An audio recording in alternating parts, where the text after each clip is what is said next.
Okay, let us start. So a very good afternoon to everyone. Okay, a very good afternoon to everyone. My name is Cecile and I will be your MC for today. So thank you for taking the time to attend our event. Today we have prepared a great topic to share with you. The durations for today's event will be 90 minutes. So please do stay with us till the end because there will be a form to fill in to enter our lucky draw, and we will draw 3 lucky winners from the form submissions. Now, by default, all attendees will be muted. If you have any questions, please type them in a Q&A box. We will try to answer all questions at the end of the event. Now, in case we couldn't answer your question in these sessions, we will get back to you after the event.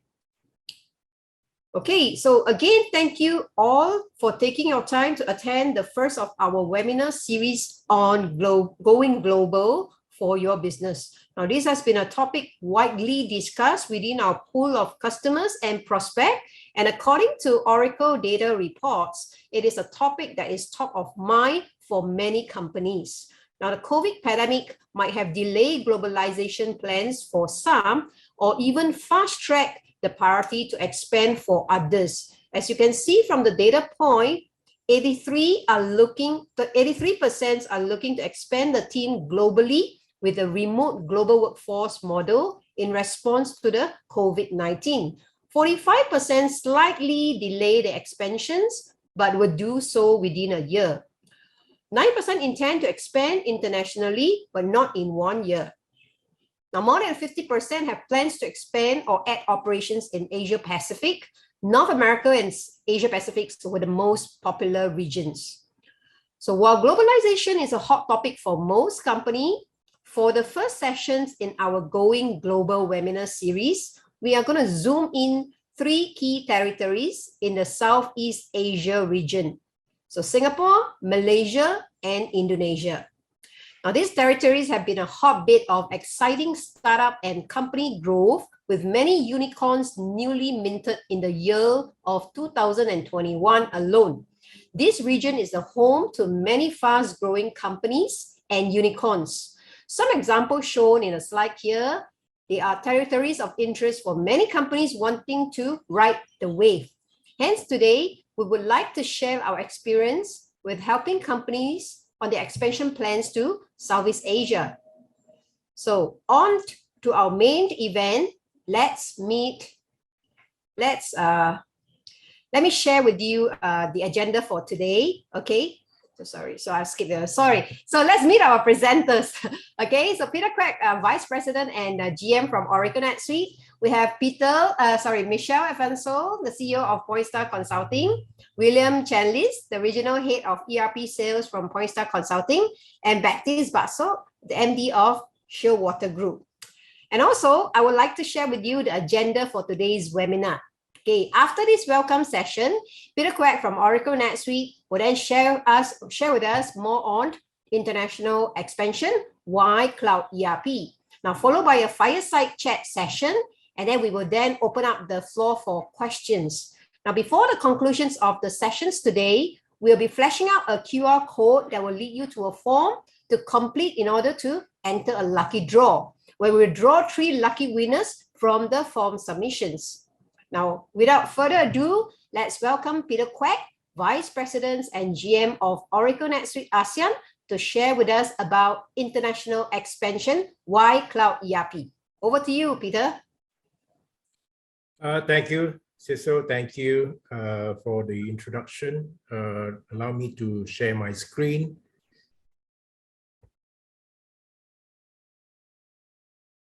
I hope you can see my screen. Yep. Okay, cool. Let me just get started. So international expansion, why Cloud ERP? Great to see businesses going abroad, all right? And and that obviously brings up new opportunities apart from new possibilities. Now, however, growing and expanding internationally isn't easy, right? And when it comes to scaling a company, it's getting harder and harder to do. Yet there are many companies that have done it in the past, right? And as the world's most widely deployed cloud ERP solution, Oracle NetSuite have helped thousands of these clients to successfully grow their business. And we have learned quite a few things. Hi, I'm Peter Quack as the Vice President and GM for Oracle NetSuite ASEAN. And thank you to the PS Global as well as Shorewater for having me today to share some of these learnings. Now, in the next 10 minutes, I would like to touch on 2 points shown on the agenda.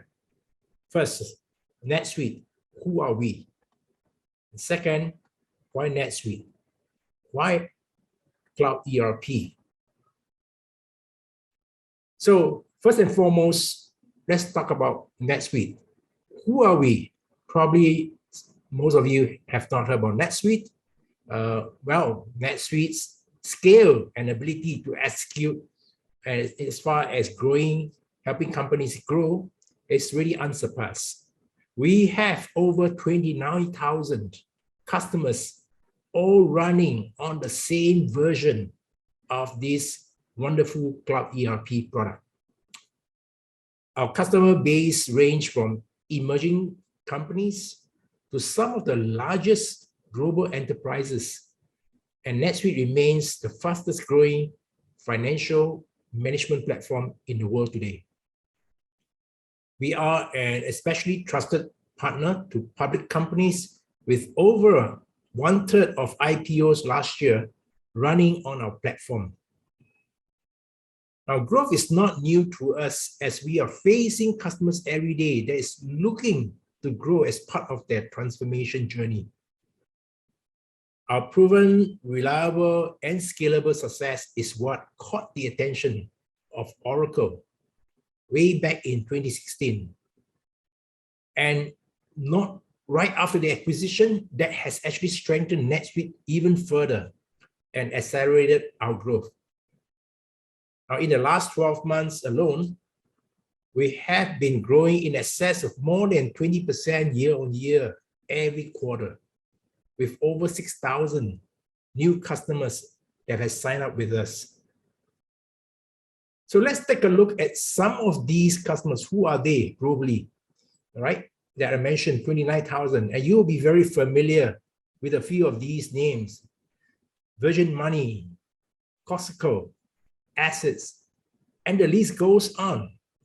A list goes on across various sizes, across multiple industries. Now let's take a look at why NetSuite next. Well, very simple. Across different businesses, there are some key fundamentals which each business owner would expect, but yet not many systems can deliver to expectation, especially given the increasing uncertainty of the business climate.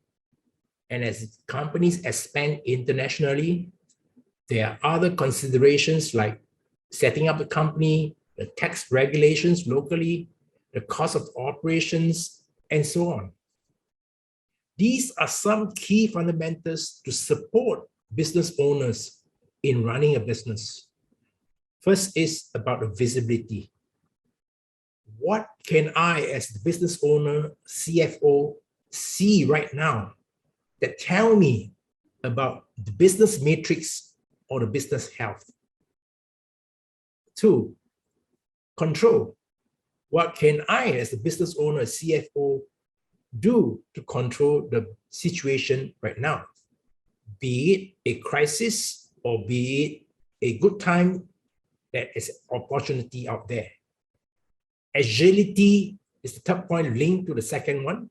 What can my business be, or how can my business be agile enough to change right now? And we know for a fact that change is constant. Now, NetSuite as a system and platform provides you the tools to do all the above that I mentioned, especially valuable when business scale beyond just the local operations to international or global.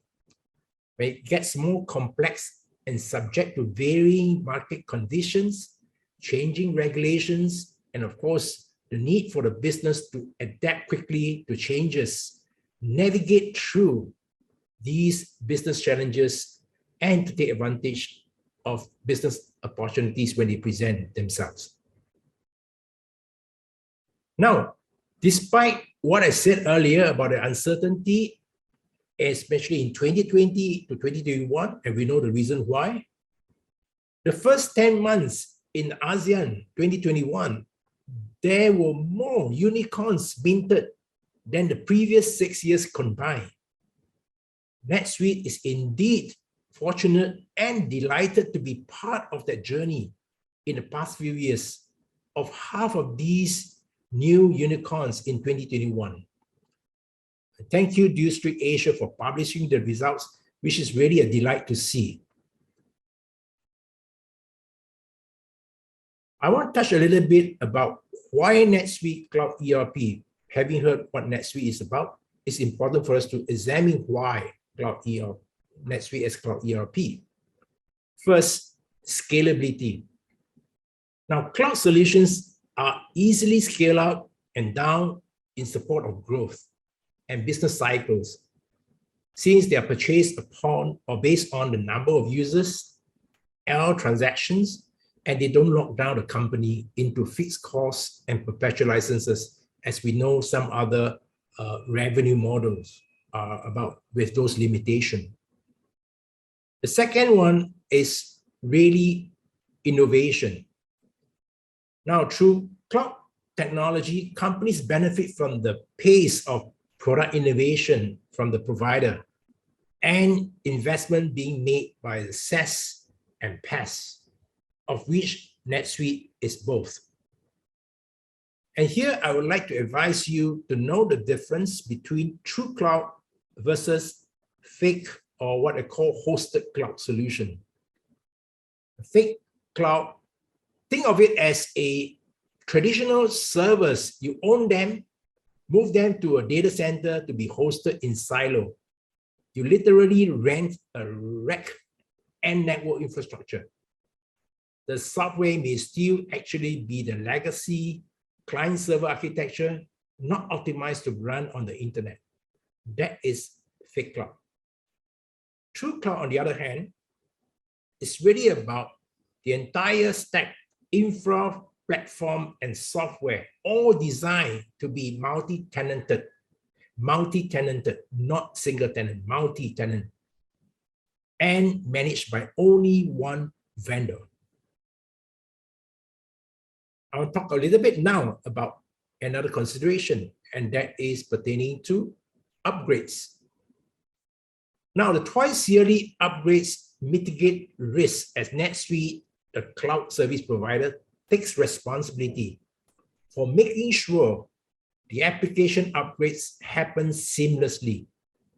And you are backed by NetSuite global customer and technical support across the world. And that is what it should be. Seamless upgrade without any disruption to your business. The last and final consideration is really about headcounts. As you scale and expand internationally, you got to remember that IT departments don't need to increase IT resources proportionately to support new solutions, to support your business expansion when it comes to business management. So by increasing staff leverage with the use of Cloud ERP, IT organizations can redirect data center resources to maximize value for your business, and without having to worry about whether it's an infra, platform, or having to maintain the software, because it's all taken care of by that one vendor, Oracle NetSuite. The next thing I want you to maybe think about as well, reflect, is it comes to working with your partner, be it Oracle NetSuite, with PS Global or Surewater. This is a very important consideration as well, right? And with regards to the principle, you just have to remember that you want to work with someone that is a recognized industry leader. Now, Netsuite enables companies' growth and transformation across various industries, as I already shown you those names earlier. Whether the business has been around for a while or on a high growth trajectory, seeking to expand internationally. Now, in seeking to scale your business or to accelerate your digital transformation journey, you need to really have this very, very key consideration. Work with an industry-leading technology player with industry-leading best practices. And what would you look for when it comes to industry recognition where cloud ERP is concerned? Well, have a look at what analysts from Gartner, IDC, G2 Crowd, and so on, what are they saying? This slide here shows you an illustration of why and how NetSuite is ranked #1 for so many years consecutively. Be it completeness of vision, ability to execute with our partners in the implementation, in the support, strategies versus capabilities in target market segment that most of you would be. Now, with that, it was my last slide. I hope that this is going to be a wonderful event for you today. And thank you again for your time. And I wish all of you an enlightening session today by PS Global and the Shearwater team. Have a great event.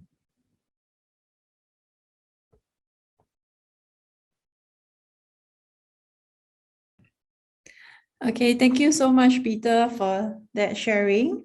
Hello, everybody. My name is Michelle. I'm one of the speakers for today. Just give me 1 second. I will share my slides and we can kick this off.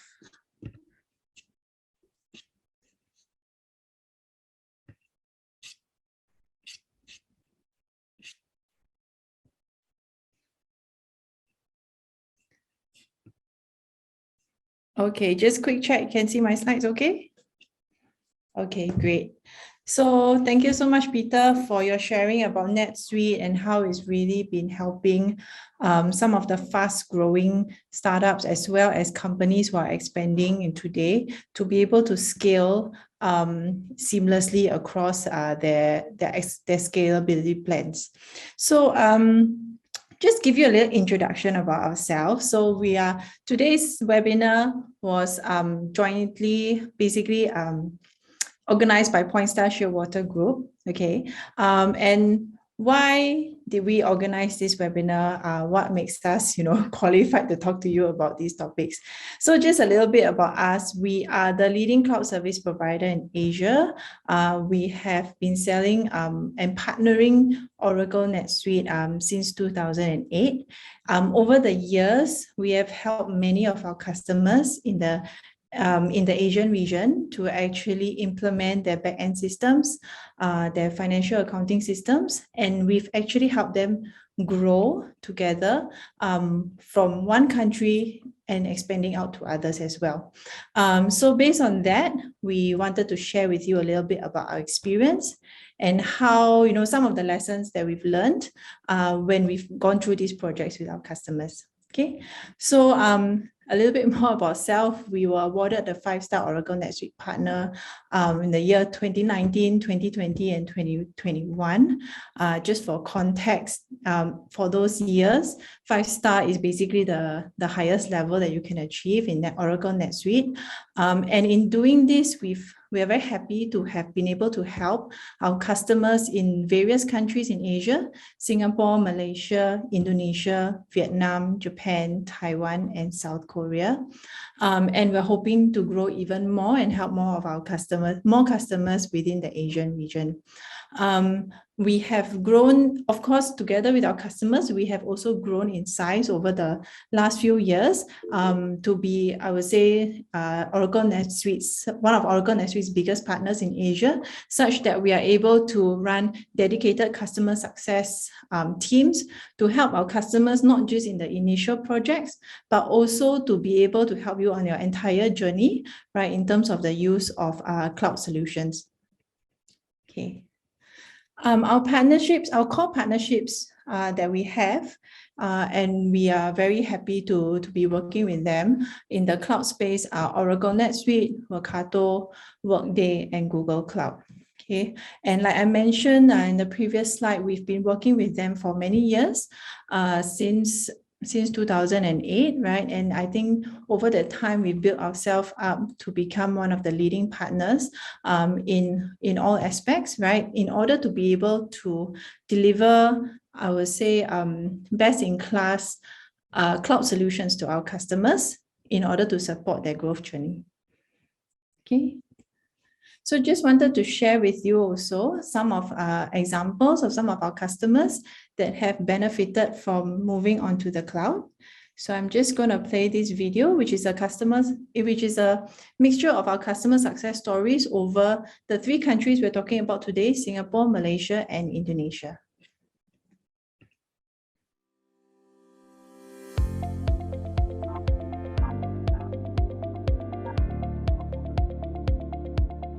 Since using NetSuite, we have reduced the time taken to create SKUs by 50%.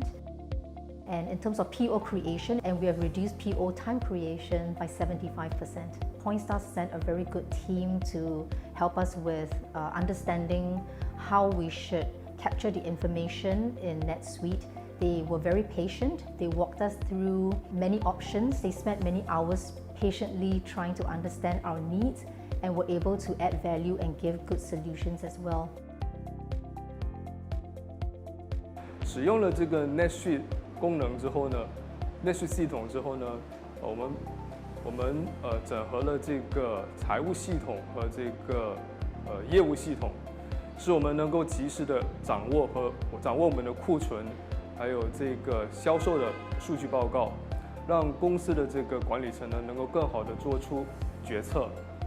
Pointstar 团队呢，他们细心的了解我们在业务上各项的需求，然后呢，积极主动的为我们所面对的问题提出解决的方案，所以呢，很快速的呢，完善和开发出我们需要的这个新功能。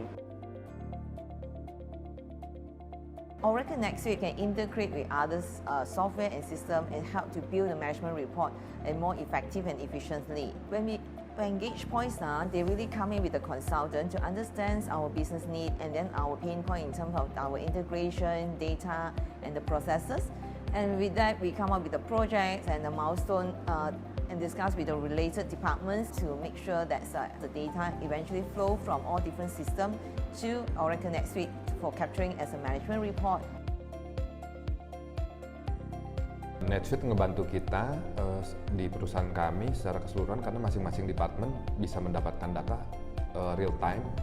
Terus untuk mengambil keputusan udah nggak lebih silo mentality ya, jadi tiap departemen semua bisa berkolaborasi. Kita juga dibantu oleh Pointstar dalam implementasi NetSuite. Kita terbantu sekali karena tim supportnya yang ready 24 hours dan juga kita diberi penjelasan detail mengenai program ini.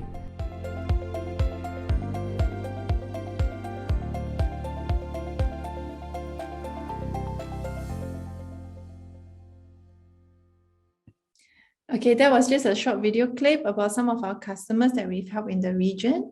Okay, and that comes to the end of our short introduction about Pointstar Shearwater Group.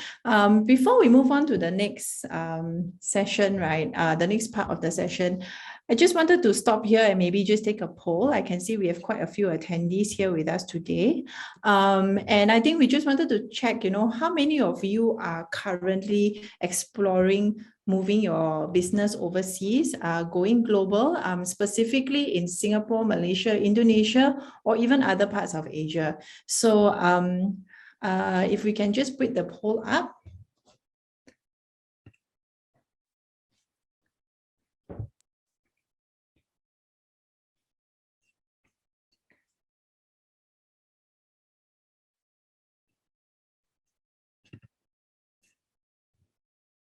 Okay.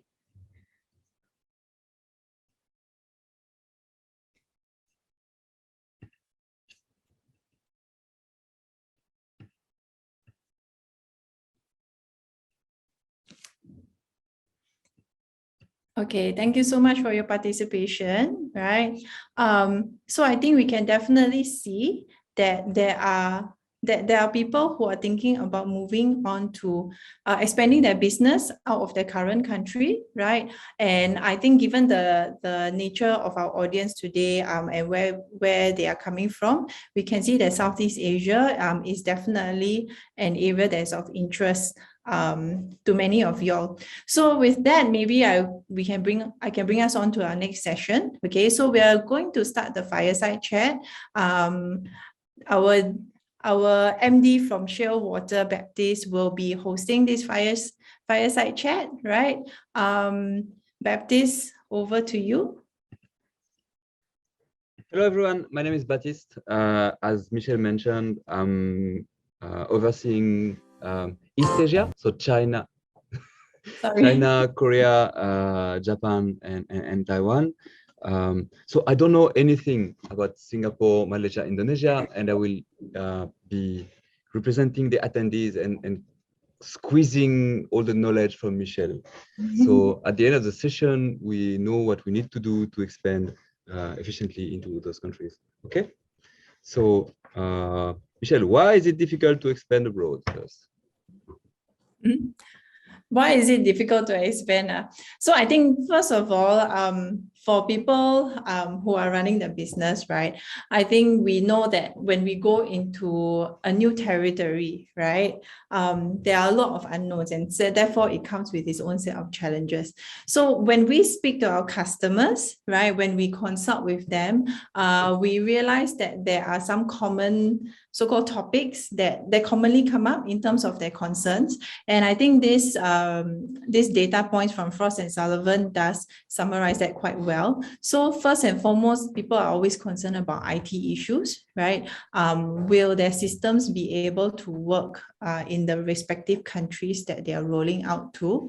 Not only will they be able to work, but how do you combine the workflow processes as well as the systems that each country is using, right? Language issues, of course, if we're talking here, we're talking about Southeast Asia here, in a matter of driving a few kilometers in your car, you can literally go to another country where they speaks a totally different language, right? So language issues, of course, is a concern. Being able to recruit suitable team to be able to expand your business properly, right? And to be able to execute your vision in that country is very important.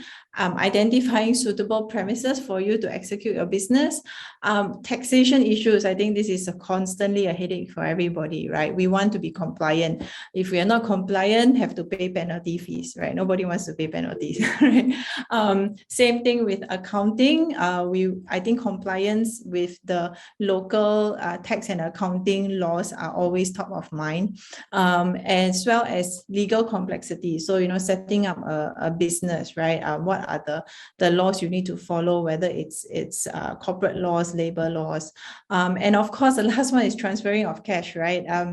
Given that you are operating in another country, right? There is always a need to move money around, and how easy is it to do that, right? Or do you need to consider any taxes on top of that that you will incur? So I think these are from our experience, these are some of the challenges that people typically think of. And I think in different verticals, different industries definitely will be focusing on different aspects. But I think everybody to a certain extent does think about these issues. Okay, so legal stuff, tax, finding people, and then IT are the main points. Okay, let's move on to Singapore then. What can you tell me about setting up a business in Singapore? Okay, so the first thing you want to do when you set up, if you're coming to Singapore, right, is you need to create an entity here, correct? So the World Bank does a report, right, ease of doing business, ranking, and Singapore has always ranked pretty high on that list in terms of the top 2, right? And the reason why that is so, just a little bit of history of Singapore, some of you might know, is that Singapore is a very small country, right? So we have very limited resources, we have very limited number of people, right? So there is a need to attract foreign companies to open up here, right? So that's why the government has invested to make it as easy as possible to do that, to bring down the barrier of entry, right? One way that it has been done in Singapore is everything is fully digitalized, right? So you can process the entire application fully online, assuming you have all the documents required that is necessary on hand already and all done up. You can even turn around as quickly as 24 hours to get your entity approved and to get what we call an ACRA cert, right? So ACRA cert is what you need for your entity. 100% foreign ownership is allowed, right? There's no issue for foreign companies to open up here in Singapore. Private limited companies are usually used when opening up a subsidiary from a foreign company. The requirements are rather simple, right? There needs to be at least one shareholder, one director. Now, the only thing about this is that the director needs to be a resident in Singapore. If for whatever reason you cannot get, you don't have access to a resident director here, there are companies like COPSEC companies that are able to provide a service to act as your resident director. Of course, you need a company secretary, you need a local registered address, and just a minimum of $1 paid up capital, and you can start your company. Okay, so this is, as you can see, company setup in Singapore is actually quite well known to be quite seamless and quite easy to set up. So you don't even need to be in Singapore to start company. No, not necessary. Yeah. Oh, okay. So as long as you have the resident director settled, you can do everything from wherever you are. And I'm very sure that was the case recently during the pandemic, right? People cannot fly over. So that still allowed people to continue with their expansion plans. Okay, so now I have my company. How do I find people to work in my company? How you want to find people to work in your company? Yeah. Okay, so in Singapore, right, just let's talk about workforce and labor in Singapore, right? Definitely Singapore is known for being more costly when it comes to maintaining a team. The average salary of a worker in Singapore compared to the region is definitely higher, right? However, you will find that Singapore has large pool of highly skilled workforce. This is both locals as well as the foreign talent that has been coming into Singapore over the past few years, right? So employers do have the ability to recruit and employ highly skilled workers here. In Singapore, everybody speaks English. I think the education system is such that English is the primary language used. So in terms of globalization, in terms of being able to communicate with foreign companies, that's where I think it's a benefit, right? For us to be speaking primarily English. In terms of employment pass application, so I think this is, given the topic today is foreign companies coming into Singapore, it's very important to companies to be able to send relevant people over to get the business started, right? People who understand your business, people who know what you do, right? To be able to come here, open the new office and be able to train the new office, right? So employment pass is important. You are able to apply for that if under the Ministry of Manpower, right? And it's quite a straightforward process. If you go to the Ministry of Manpower website, you will find all the criteria, right, that is quite clearly spelled out in terms of what you need to meet as an employer in order for you to get an employment pass for your foreign employee. Okay, so I think this process does allow you to bring in key people. But I think, Baptiste, you mentioned about recruitment as well, right? In Singapore, I think there's so many recruitment portals right now. In terms of, you know, just going online, doing a job search, Job Street, Job Central, there are a lot of online portals is the main way to go right now. I don't think the traditional way of, you know, doing print kind of advertisements, I think people have moved away from that. If you're finding issues to hire very specific skill set on your own, there are a lot of recruitment companies also here within Singapore that can help you with that. Okay, I see. So now I have set up my company. I have people starting to work for me. Yeah. So what happened to my taxes? I need to pay the government for. I think everybody's favorite topic Pay is for play, right? Yeah. Yeah. My So favorite topic. Yeah. So just a disclaimer, we are not tax consultants, right? Definitely, if you need some very specific accurate information for your industry, always consult a specialist in your industry for tax. However, overall, generally, Singapore, there's 17% tax rate that is applied on both local and foreign companies, so there's no difference. You will find in the region, this is generally a lower rate compared to some of the other countries in the region. In terms of transactional tax applied to transactions, it's 7% GST that is applied on all goods and services. So you will find that this 7% GST is just one number that you have to remember, and it's just applied across all. So it's either 0% or 7%, right? Even for exports? Sorry? Even for exports, when you export out of Singapore to other countries, what happens? When you export, that means you sell the goods outside to let's say Malaysia or Indonesia, right? Yeah, so if the goods is going out, right, then essentially the buyer might basically get imposed on the tax on their side, right? So there's no tax when you sell to somebody else outside of Singapore. Okay. Understood. That's good. Yeah. Yeah. So essentially, you only get tax, right? You only need to apply this GST tax when you're selling within Singapore, and there is basically a reimbursement process for you to claim back the GST that you have incurred. Okay. The next thing is definitely Singapore. Like I mentioned in my earlier slide, Singapore wants to attract companies here.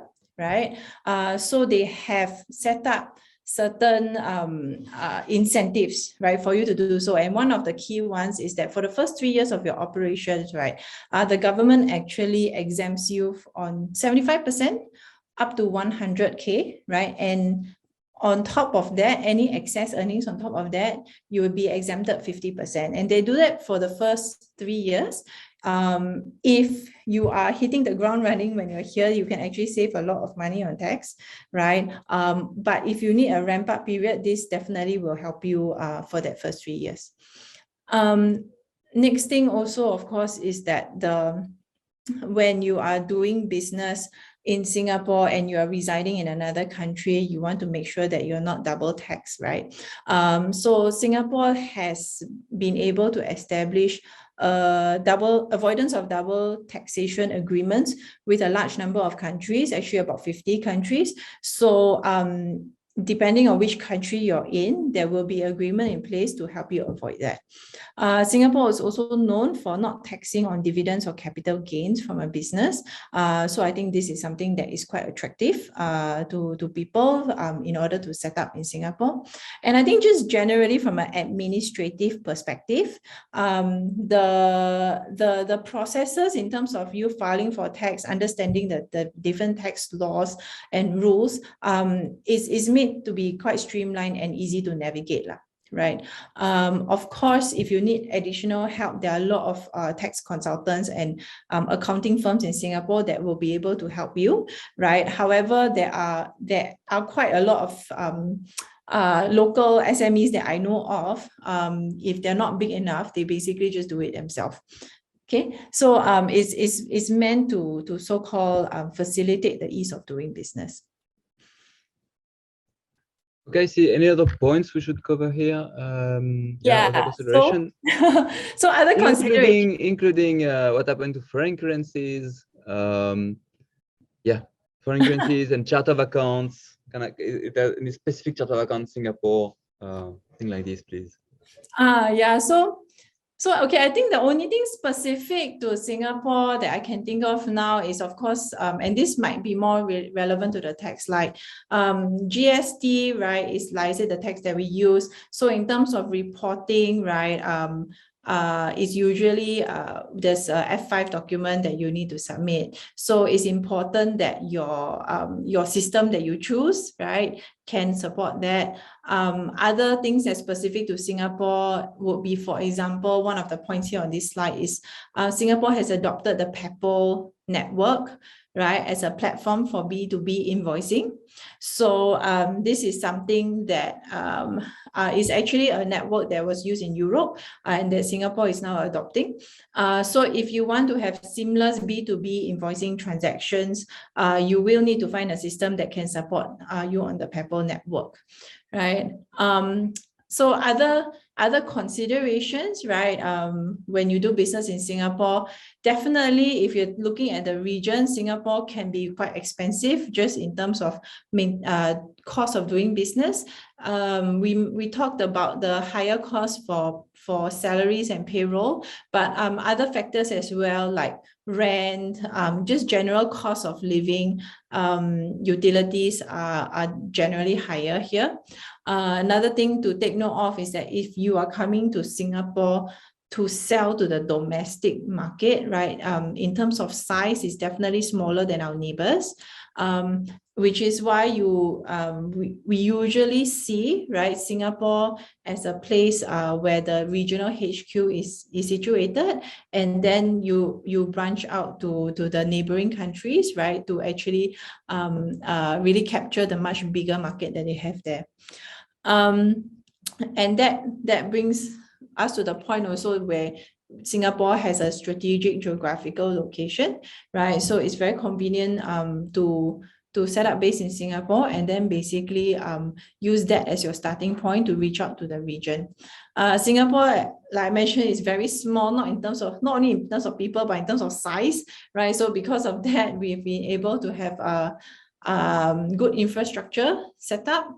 And if you are a foreign company coming into Singapore, right, definitely do check out the government websites for the list of assistance programs. So if you're fully 100% foreign owned, very likely that the assistance programs for you will be non-financial, right? So they will help you, like in terms of getting into incubation schemes, or help you to connect you to the correct industry agencies or things like that to facilitate your business process, right? However, if you are able to get 30% local shareholding in your company, then you immediately are eligible for another long list of assistance programs and schemes. And in this case, there's always some monetary assistance.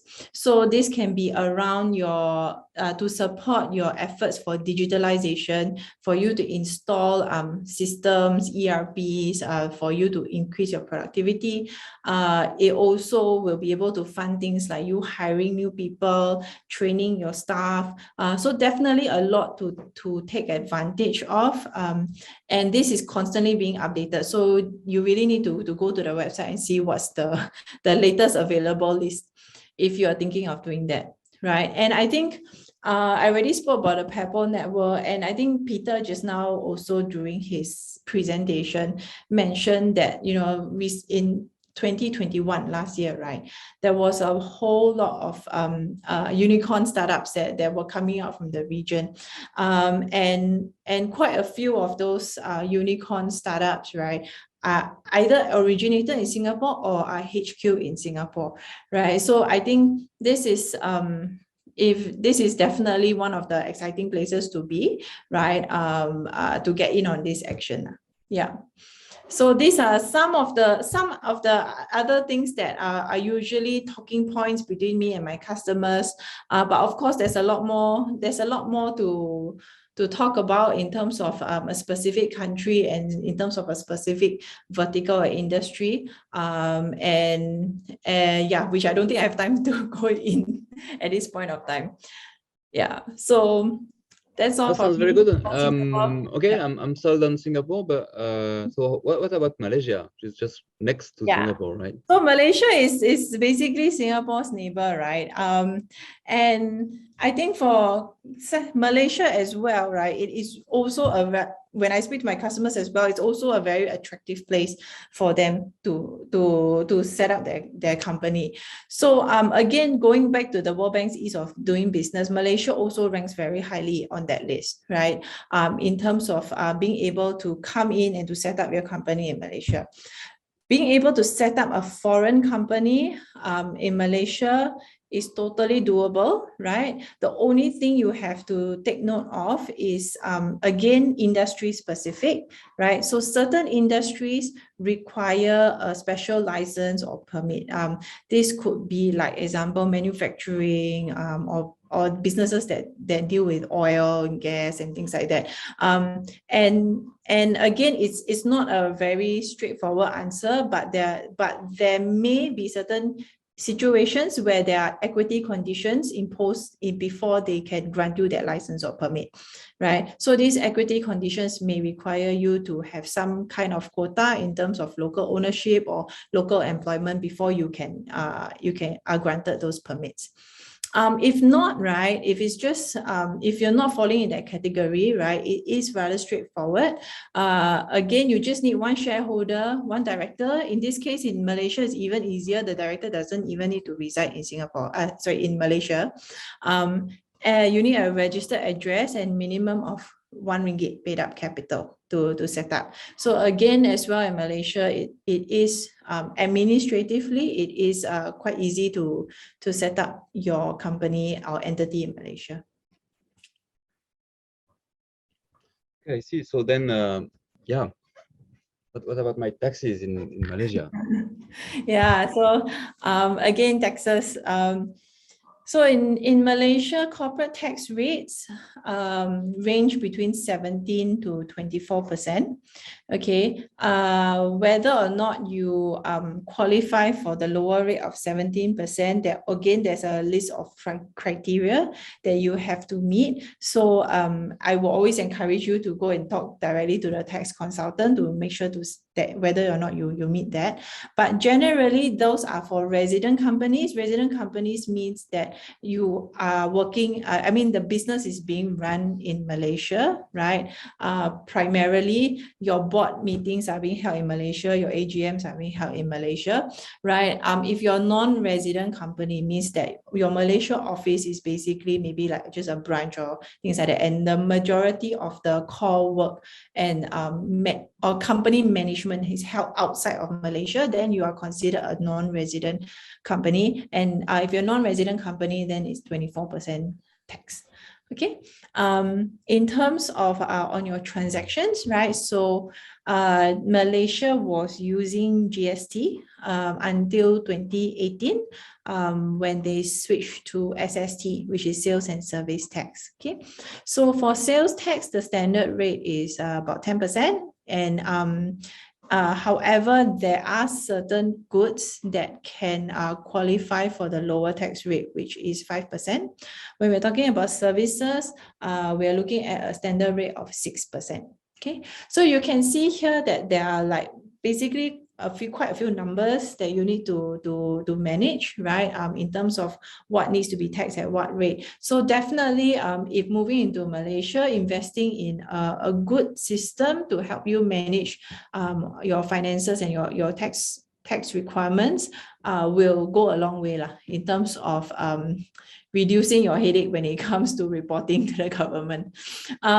Do take note, if you want to move money out of Malaysia, that means if your foreign company wants to invoice Malaysia for money to move out, if the work that you're invoicing for was done within Malaysia, there will be a 10% withholding tax that is applied on that, right?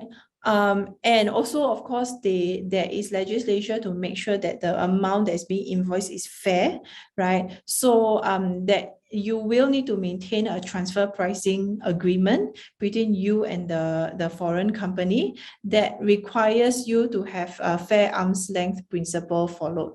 Now, there's no law in terms of a number being put in law for this, right? However, there are guidelines that are available depending on which industry you're in to say what is an acceptable arm's length amount to be putting on top of the services. Okay, so this is to make sure that, you know, if it's the same company ownership, same directors, the services that are being done in Malaysia are being charged in a fair manner. Okay, so that is for taxes. Okay, yeah, people issues. How do I get people and how do I cost them? Yep. Yeah, HR definitely is important. We spoke about how Singapore actually has a very high cost of hiring a workforce there, right? In Malaysia, you also have very highly educated people, but at a relatively lower cost compared to Singapore, which is why Malaysia as a country is also very attractive. The people in Malaysia a lot of them are actually multilingual, right? So the official language in Malaysia is Bahasa Melayu, right? However, you will find amongst the population, a lot of people can speak Bahasa Melayu, but in addition to that, they speak very good English, Mandarin, and Tamil as well, right? So I think this definitely is a good point, right? Especially, I mean, having multilingual workforce always is a benefit. Things to take note definitely is that in Malaysia, things like minimum wage, minimum benefits that you need to give to your employees are definitely controlled tightly by the government, right? Under MIDA. So definitely you need to make sure that you read, especially according to your industry, to make sure that you are providing what is needed to your employees. The tricky thing I would say about in terms of hiring people in Malaysia is the employment pass process, right? If you need to bring in your talent or you want to hire somebody from overseas to come and work for you in your Malaysia office, you will need to apply for employment pass. In this case, depending on what is the role that you're hiring for, whether you're hiring an IT person, you're a manufacturing person, or, you know, a teacher or something like that, right? They have different agencies that will approve the employment pass. So there is a little bit of extra navigation work that is required for you to find the correct people to submit your application to. But once you find that and that is cleared, right, the rest of the process is really quite straightforward for you to get an employment pass for your workers. Okay, so easy to set up a business, easy to find qualified people, and in a relatively cheaper base than Singapore. yeah, so what are other considerations? Why should we consider Yeah, Malaysia? so again, it's not just salaries and payroll that is lower in cost.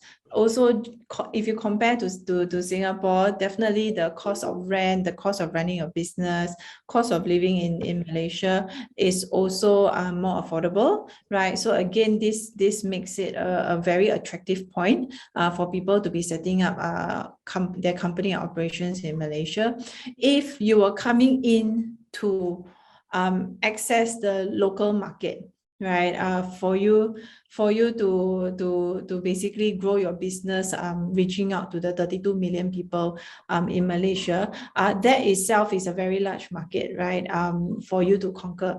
So it is a good place to be in terms of the potential market size.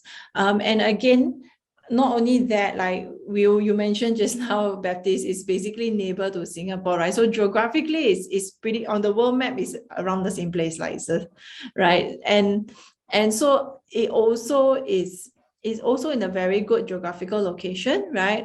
To be able to access the other parts of the region, whether it's ASEAN or whether it's the rest of Asia. Okay, and of course, Malaysia as well has worked to establish bilateral and regional free trade agreements with many countries, right? And this will definitely facilitate foreign companies who want to set up their business in Malaysia. Okay, I think I'm good with Malaysia.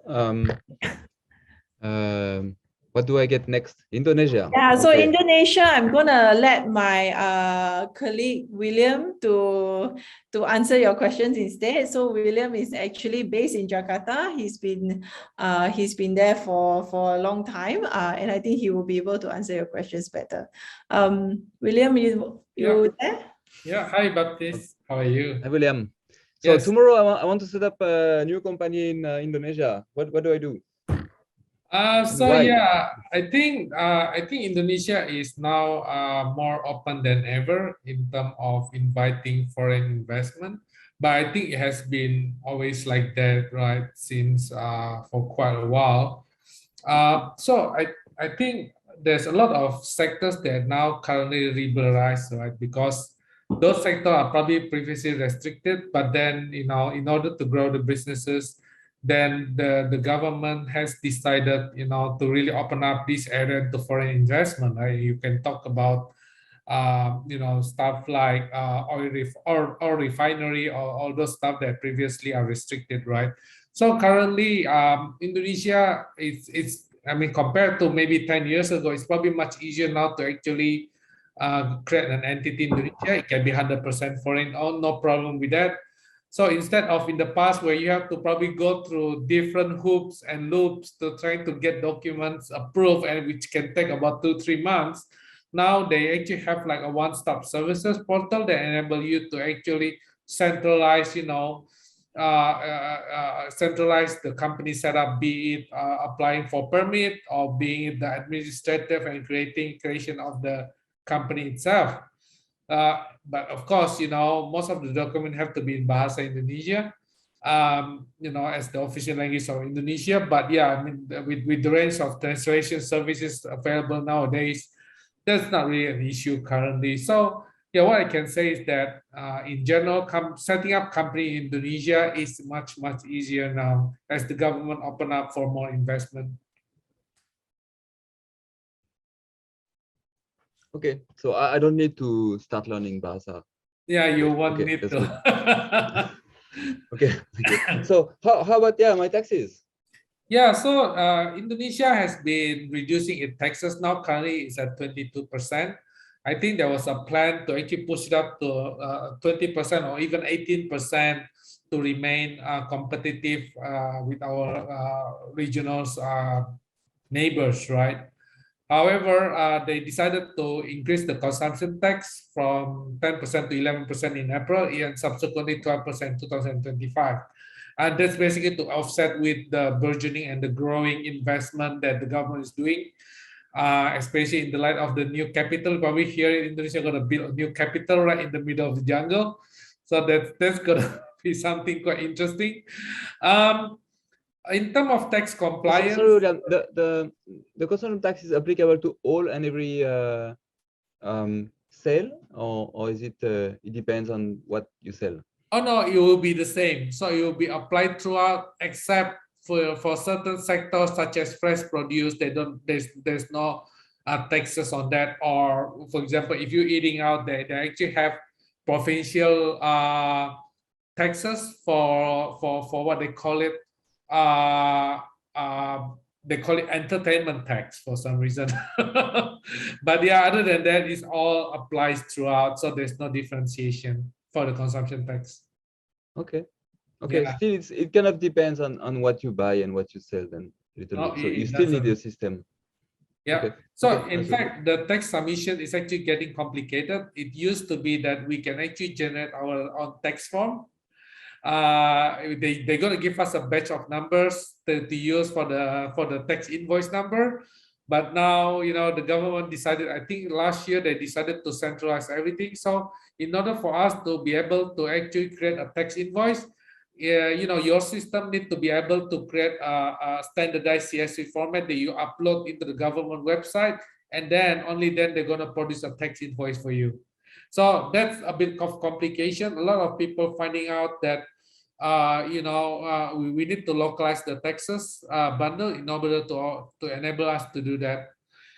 And then they also have, I mean, standard withholding tax, whether it's both domestic and international.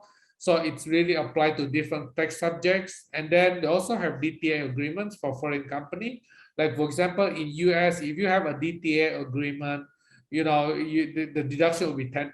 If you don't have a DTA agreement, you're going to be deducted 20%. That's going to eat up into your margins, right? So that is basically to encourage people to, you know, really have transparency around the source of the revenue.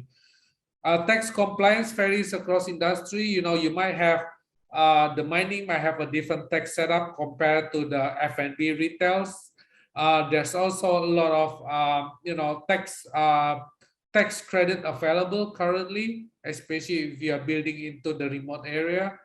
And then of course the government of Indonesia, you know, and that's why we invite, you know, a lot of our customers to actually set up a presence in Indonesia, because government of Indonesia is starting to enforce the GST, they call it the VAT for overseas, right?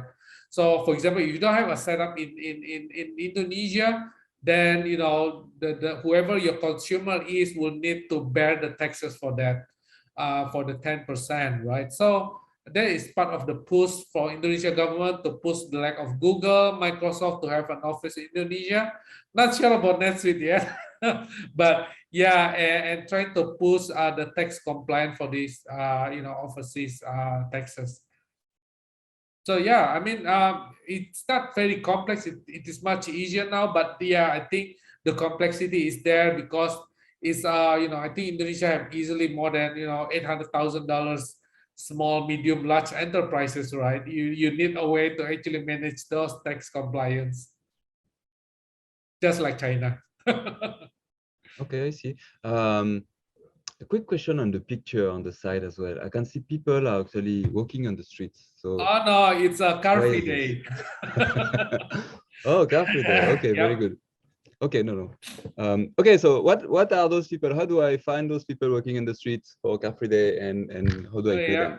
Yeah, I mean, the cost of labor in Indonesia is quite diverse. You know, you obviously in Jakarta, greater Jakarta area, the labor cost, I wouldn't say it low because it's actually quite high nowadays. And in fact, we are higher than the like of Vietnam, Cambodia, Myanmar. So again, the availability of the labor is definitely there, and some of them are quite skilled laborers. The primary language is in Bahasa Indonesia, and then you might find out people that can speak English, basic English, but that's pretty much. In terms of regional salary, that's where I mentioned, right, the cost could vary a lot. And the government actually mandated a regional minimum salary, they call it UUMR. And then, of course, the government will actually do an annual review of the minimum salary based on living costs, based on inflation rate, based on a lot of different things, right? And you probably see, in Indonesia every year, there's going to be discussion about the increase with the businesses pushing back and the labor going with it, right? So there's a lot of dynamics in there, and just so for those that want to invest in Indonesia, you need to really know the labor law in Indonesia because it's very pro-labor. Indonesia also, they introduced a mandatory safety net around the health and the pension fund. They call it BPJS. And then very importantly, termination by law must be via a mutual agreement. You cannot just, like in Singapore, you can say you're not needed, no reason can need to be given. Or if you go in Indonesia, you cannot do that. You need to go through several mediation for you to actually even sack someone, right? That's why in Indonesia, but there's some go around it, right? They use like what we call a fixed term contract. It's actually quite common to be used in Indonesia. However, there's actually maximum 3-time renewal, and you cannot renew. You either make them permanent or you actually let them go. In terms of foreign employees, no problem. We see a lot of foreign employees in Indonesia. It can come from any kind of level, whether it be C-level all the way to the technical consultant. It's basically available in Indonesia. Of course, there's procedures to hire them, but I don't think there's actually a lot of problem in hiring foreigner in Indonesia, provided that those are the area that Indonesia gonna need because of the lack of the skill resources. Okay, see any other comments and considerations? Yeah, I think since 1999, where there was the revolutions, right? Indonesia has undergone I think 5 general election, and everything went well. There's no, there's not really a big upheaval or everything. So I would say Indonesia have a very stable political climate. It's the 3rd largest democracy in the world, just behind India and US. And we have a very liberal economy as well, I would say, right? And as such, supported with population of 705 million, with in almost 74% internet access. That's probably bigger than Korea and Japan combined, right? In terms of internet access, and 69% of them are actually active social media, right? As such, Indonesia has always have a strong domestic consumption. In the past, you've probably seen all the great economic crisis, the subprime. Indonesia actually relatively isolated from that, just because it owes to its very strong domestic populations. Very important as well, it's all about a business of Indonesia. It's never about transaction. It's always about relationship. So like even for us, the only way we can close a deal in Indonesia if you actually build personal relationship with whoever that you deal with, right? So that's why it's very important to actually have a good face-to-face interaction for your B2B customer. The government also introduced a lot of fiscal incentive for priority sectors. They introduced tax holidays, they introduced tax allowance just to really get people to actually invest in Indonesia. Be it mining, be it fisheries, be it plantations, etc., or oil and gas. However, Indonesian rupiah is not that commonly, circulated in the global market, and I think Indonesian government recognized that as well. They have been setting up currency swaps with the like of Japan or China. But again, if you wish to transact in Indonesia, you need to set up an onshore account in Indonesia. Otherwise, there's no other way for you to actually make payment. Okay, so I think what you are saying is that we need to, if we want to do business in Indonesia, we need to have a local entity and hire local people, and be very local. We cannot remote control an Indonesian entity. Okay, makes sense. I think in Indonesia alone, we have more than 10 unicorn now, and I think you probably heard the news. The first decathlon, they're gonna go with IPO probably end of this month. The go-to, and that's gonna.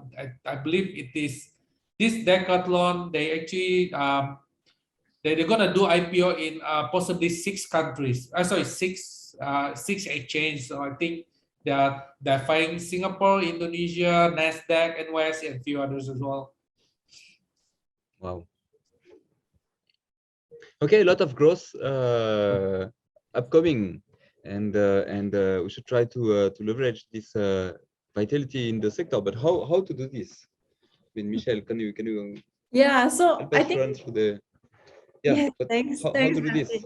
So okay, so I think we what we did just now is that we went through a few highlight points per country that we find is commonly asked questions, right? Like again, like I said, it's not exhaustive. There's a lot more to read about if you want. But now coming back a little bit more top level, right? If we want to move out of your current country and into a new country, right? What are the top of mind topics, right, that a global manager needs to be aware of and needs to make sure is well taken care of, right? So in terms of your financials and operational efficiency, right, opening a new entity actually does indicate that you will now be managing multiple companies or multiple subsidiaries.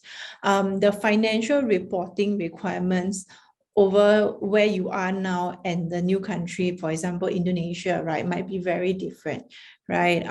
In terms of reporting standards, and I mean, even within Indonesia itself, right? We experience with our customers, if you're in fintech, there is a fintech specific reporting that you need to do to the government, right? So it's not just by country, but by vertical as well. So you need to have some flexibility, right, in terms of the system that you're setting up to be able to meet that. You also need of course, you need to consider how are you going to consolidate all your financials across your different entities, different subsidiaries, and how are you going to standardize to as much as possible, right, your business flows, right? Your O2C, your P2P, record to report, project management, again, depending on which industry you're in, right? How are you going to make sure that it's standardized across all the countries so you don't have a hairball situation later where you're trying to consolidate the data, right? In terms of security and compliance, and I think this has really gotten a lot more attention in recent years, right? In terms of making sure that what you're setting up, right, is accessible to all your employees or your workforce, no matter which country they're in. But at the same time, it needs to be secure, right? So nowadays there are so many hackers out there, right? Trying to scam people and whatnot. And the last thing you want is like your customer data to be stolen or things like that. So in terms of planning to roll out, right, what system are you going to use that's going to offer you that level of security? Cloud security at the same time needs to be able to meet your localization compliance requirements, right? And you need to ensure that you have a way to control it via audit, especially if you're sitting, if you're sitting in Japan or you're sitting in Korea and you're trying to see what's happening over in Indonesia, you need to be able to have some audit control visibility on that. And then I think, again, given that, you might be sitting in totally different countries, are you able to get the business insights that you need for you to make logical business decisions, right? Intelligent business decisions for you to plan how you are going to move forward with your business, right? So are you able to is it easily extractable? Is it easily reported in terms of the KPIs that you are watching, right? Are you able to have visibility on cost to be able to control that? And are you able to even do forward planning like projections, planning, budgeting, things like that? So these are definitely in terms of a global manager, right? When you are thinking of opening up your new entity in a foreign country, these are some of the key things that you may want to consider, or where a lot of people actually consider when they are thinking how they're going to feasibly roll it out. Okay, and I think in terms of specifically zooming down into consolidation, right? One of the points that I had in the previous slide, what makes it a challenge, right? When you're running so many different countries, so many systems. Number one, disparate systems, right? So a popular software in Indonesia might be non-existent in another country, for example, in Singapore, for example, right? And so do you decide to run two different systems, or do you want to standardize across, right? So always bear in mind the element of consolidation, right? To be able to merge your data up for you to see things as a whole. Same thing, your chart of accounts, is it standardized, or is each country maintaining their own chart of accounts? How are you managing intercompany transactions, right? To be able to keep track of it, to make sure that you are compliant with the laws of that country that you're in. Things like currency conversion, different accounting standards. Are you on GAAP? Are you on IFRS? Or is there a local accounting standard that you need to keep to within that country? And last is automation. Right. So are things being done manually? Are things being automated? So when you are trying to manage an office that is in a totally different country, right? Sometimes if you're not automating things, means things are being done manually. And if things are being done manually, the chances of error happening, human error happening, if you're not there looking at things and managing it properly, definitely can happen. So all of these are challenges when it comes to consolidation that people do take note of. You may not need to solve everything at one time, but you definitely need to prioritize what you think is more important for you, right? For you to tackle. And so this is just an example, right, of an illustration of how a global entity might want to consolidate. And as you can see, right, on a country, if you are running all these different countries, you're talking about different tax laws, different currencies, right, different accounting standards that you need to keep to, right? And all of this needs to be able to roll up to the parent company eventually. But if you're a company that has a hierarchy, right, where you actually have regional groups as well, right, for you in terms of your business analysis, right, are you able to roll up to from a country level to a regional level and then to the global parent company level?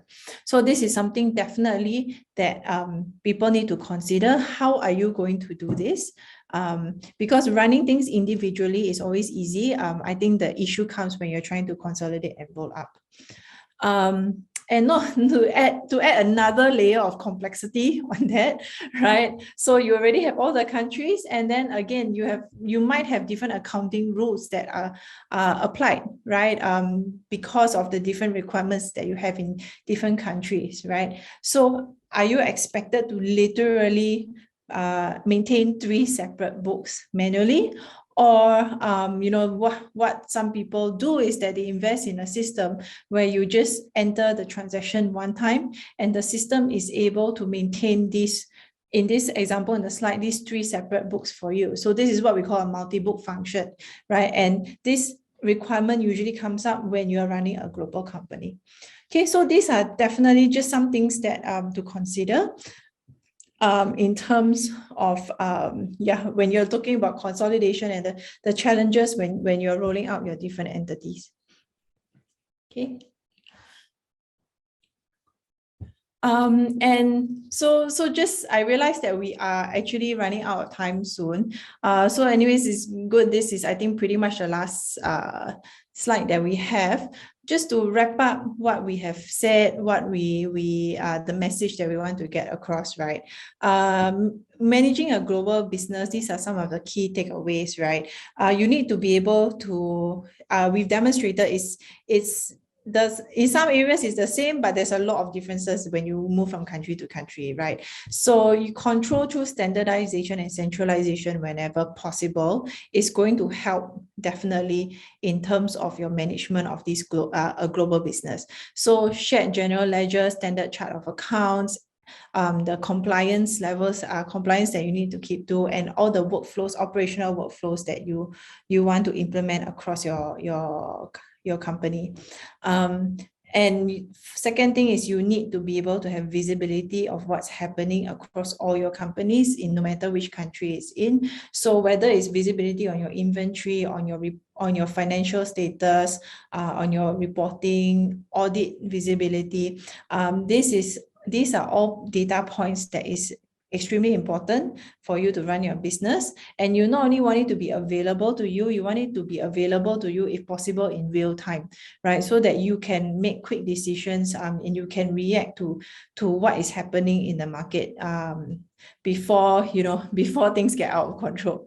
And then of course, scalability. So maybe you're in Singapore today, you've already expanded to Indonesia, but Malaysia is next, right? And then beyond Malaysia, Thailand, maybe then Japan, China. So the growth path of a company is something that's very interesting. And you sometimes you don't know where it's going to take you. So you need to be able to be sure that whatever system that you're using is able to support that growth wherever your journey takes you, and you and your company. Okay, so you want to look out for a system that can give you speed in terms of setting up, in terms of maintenance. Easy maintenance nowadays, people are moving to the cloud just for these reasons, right? It will have auto upgrade, so you're always on latest version, and more importantly, your open API. So nowadays, so many different systems are popping up, right? And the ability for systems to talk to each other is extremely important. If not, you're going to get stuck. And so open API is important for scalability. Okay, and so I think that's basically the key messages that we have today for our presentation. Thank you so much for taking your time to spend with this afternoon with us. We really appreciate it. And so just to let you know, right, Cecile mentioned in the very beginning, this webinar is actually the first one of a series of webinars.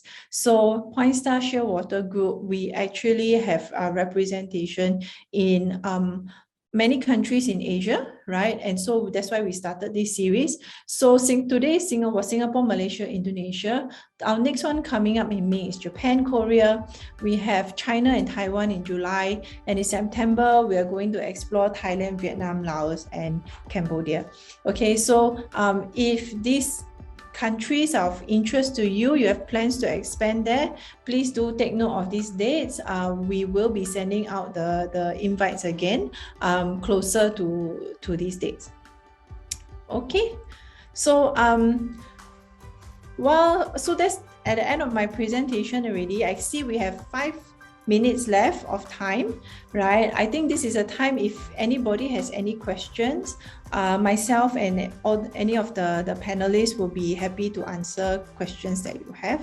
If you do have questions or if your questions come to you later, I'm flashing up on our slide, the slide now, our contact information. So you can go to our website, there's a contact us form there. If you feel that, you know, you are basically going to really expand your business overseas and you would like a consultation on that, please feel free to scan this QR code and we will be able to set up an appointment with you. We hope to see you again in our next event. Thank you for your time today.